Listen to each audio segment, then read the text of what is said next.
कैलस घेरा घेरी, बाद में लहलस मोहवा फेरी।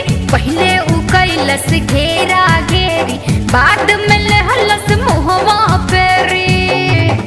देखे में तारा है हाथ जल्दी कोल्ड हो गइल, हाँ हाँ कोल्ड हो गइल, हो कोल्ड हो गइल।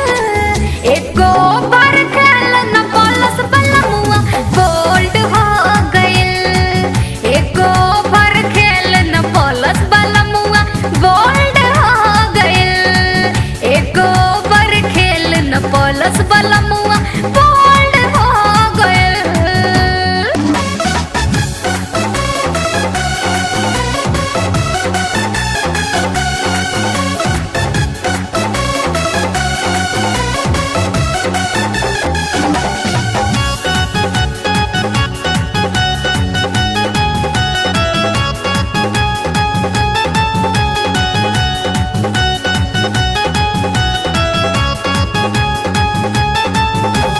पहले रहे मोर आशिक दीवाना, सही जगह पर लगावे निशाना। दिन मारतिया बहिया में कस के, घर ही में रह के चोरे खूबे